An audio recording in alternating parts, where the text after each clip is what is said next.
Selamat tengah hari dan salam sejahtera. Saya Connie Grace dan ini ringkas TVS. Golongan berpendapatan rendah B40 Sarawak kini boleh memiliki rumah yang dibangunkan kerajaan pada harga bawah RM120,000. Ketua Menteri Datuk Petinggi Abang Johari Tun Nopeng berkata ia merupakan inisiatif bagi membantu golongan itu memiliki kediaman sendiri sekaligus menyumbang kepada pembangunan Sarawak.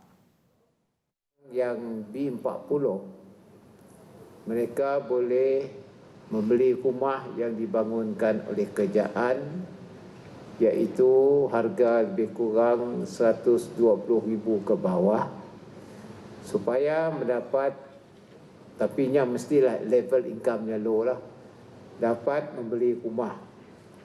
Kalau punya si ada deposit, nya boleh meminjam daripada Mutiara dan Mortgage dengan interest 1% saja.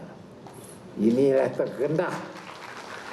Dan ini adalah satu daripada pendekatan kerajaan untuk membantu masyarakat kita memiliki rumah. Dalam pada itu, beliau juga mendedahkan Kerajaan Sarawak sedang merancang pembangunan yang lebih berstruktur di kawasan Petrajaya, iaitu dengan merancang membuka lagi kawasan perkampungan baru dan pembesaran kampung.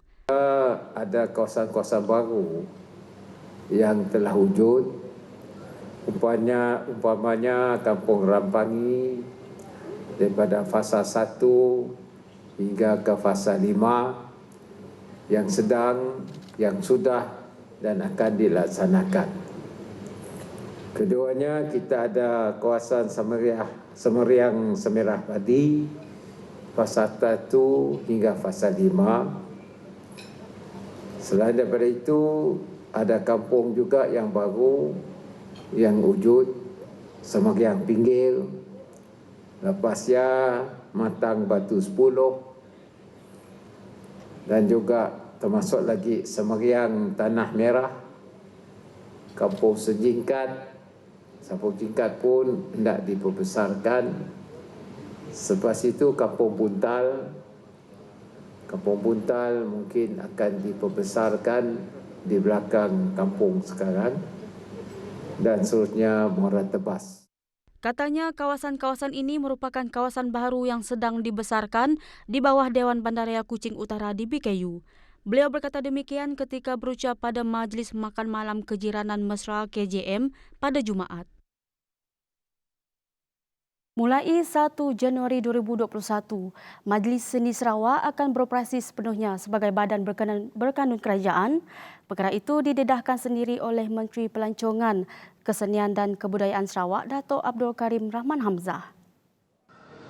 Mulai daripada 1 hari bulan Januari 2021, Majlis Seni Sarawak akan beroperasi sepenuhnya sebagai sebuah badan berkanun kerajaan. You know, there have been so many years that you have been parked under the ministry. All the decision before this has got to be through the ministry, but katanya Majlis Seni Sarawak merupakan agensi penting dalam menyokong pembangunan bagi sektor pelancongan di negeri ini. Karim berkata demikian pada Majlis Apresiasi Kementerian Pelancongan, Kesenian dan Kebudayaan dan juga Majlis Seni Sarawak bagi tahun 2020 di Kuching pada Jumaat. Dalam pada itu, beliau turut menyampaikan anugerah pada 10 orang penerima anugerah Perkhidmatan Cemerlang APC di Kuching bagi tahun 2019. Seramai 106 rakyat Malaysia yang terkandas di Papua New Guinea berjaya kembali ke tanah air. Menteri Pengangkutan Datuk Lee Kim Shin berkata, kesemua mereka selamat tiba di lapangan terbang antarabangsa Kuching semalam. Ujar Lee Kim Shin, daripada jumlah tersebut, 91 daripadanya adalah rakyat Sarawak, 5 dari Sabah manakala 10 lagi dari Semenanjung. Difahamkan kesemua mereka bekerja di 33 buah syarikat di negara berkenaan dalam pelbagai sektor dan ingin kembali ke Malaysia kerana telah tamat kontrak pekerjaan. Bagaimanapun, sejak Oktober lalu tiada sebarang penerbangan yang dijadualkan berikutan pandemik COVID-19 sehingga mengakibatkan mereka terkandas di negara berkenaan.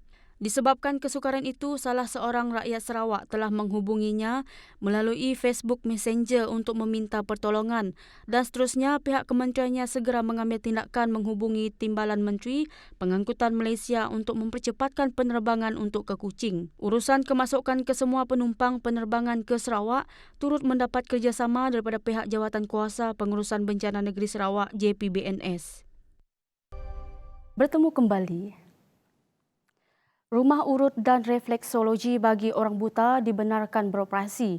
Mulai 21 Disember ini, Jawatan Kuasa Bencana Negeri JPBN Sarawak yang memutuskan. Pembukaan itu berkata tindakan ini bagaimanapun perlu mengikut syarat yang ditetapkan oleh pihak berkuasa.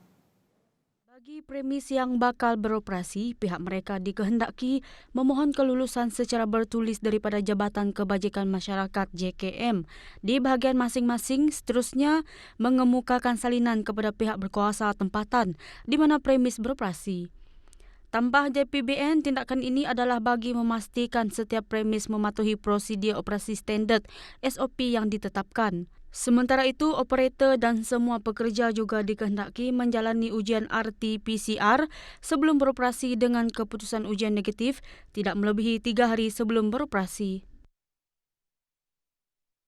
Aktiviti ziarah dan kunjung-mengunjung perayaan Christmas tahun ini hanya dihadkan kepada 20 orang pada satu-satu masa, iaitu pada hari pertama perayaan.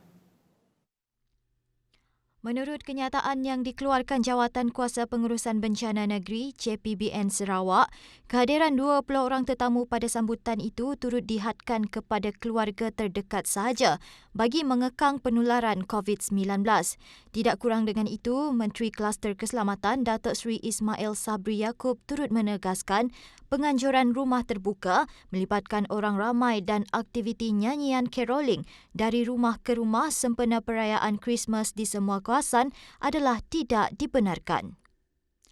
Katanya peraturan itu merupakan sebahagian daripada prosedur operasi standard SOP bagi sambutan Christmas kali ini dan aktiviti kunjung-mengunjung pula hanya dibenarkan pada hari pertama sambutan di kawasan yang dilaksanakan Perintah Kawalan Pergerakan Pemulihan PKPP dan kawasan Perintah Kawalan Pergerakan Bersyarat PKPB. Lawatan ke rumah di kawasan PKPB dan PKPP sama saja bagi sambutan perayaan di hari pertama di rumah kediaman landed bertanah hanya di kalangan keluarga terdekat dan tidak melebihi 20 orang pada satu-satu masa, manakala bagi rumah kediaman serata dengan keluasan kurang dari 1,500 kaki persegi tidak melebihi 10 orang dan bagi keluasan 2,500 ke atas, 2,500 kaki persegi ke atas tidak melebihi 15 orang pada satu-satu masa. Pasukan Gerakan Am PGA Brigade Sarawak berjaya menangkap seorang lelaki warga tempatan dan merampas 3,908 karton rokok seludup yang dianggarkan bernilai hampir RM627,000 dalam serbuan Ops Libas pada Jumaat. Komander PGA Sarawak SAC Manca Atta dalam satu kenyataan berkata serbuan itu dibuat kira-kira jam 8 pagi di mana satu pasukan telah mengekori kenderaan suspek ke satu lokasi yang dipercayai menjadi tempat simpanan barangan seludup. Katanya kes berkenaan diserahkan kepada Ibu Pejabat Polis Daerah Padawan untuk tindakan lanjut dan kes disiasat di bawah Seksyen 135-1-D Akta Kastam 1967. Manca menambah, Ops Benteng dan Ops Libas turut dilaksanakan di beberapa lokasi lain termasuk Limbang dan Sibu yang menyaksikan minuman keras, rokok pelbagai jenama, motosikal dan hidupan laut dirampas pihak berkuasa. Sementara itu, pasukan polis dari Batalion ke-11 PGA Batu Kawah turut memberkas seorang lelaki warga Indonesia yang cuba menyelinap masuk ke Sarawak menggunakan jalan tikus tanpa dokumen perjalanan yang sah. Tangkapan dibuat di Kampung Mongkos Serian dan kes diserahkan kepada Ibu Pejabat Polis Daerah Serian untuk tindakan lanjut. Akibat tindakan mencederakan seorang penghantar makanan, seorang lelaki diberkas polis di perkarangan Balai Polis Kota Sentosa sekitar jam 2.45 petang pada Jumaat. Ketua Polis Daerah Padawan, Superintendent Aidilbol Hassan berkata, tangkapan lelaki tersebut dibuat susulan laporan yang dibuat mangsa. Katanya lagi, suspek yang bekerja sebagai penjual mi itu cuba memukul mangsa menggunakan pemotong besi, namun tindakannya berjaya dihalang oleh orang awam. Suspek mengaku telah menumbuk penghantar makanan terbabit selepas keretanya dilanggar oleh mangsa di Jalan Desawira, Batu Kawah pada Jumaat. Susulan serangan itu, mangsa mengalami kecederaan di bibir dan giginya dan bergegas mendapatkan rawatan di Hospital Umum Sarawak sebelum membuat laporan polis.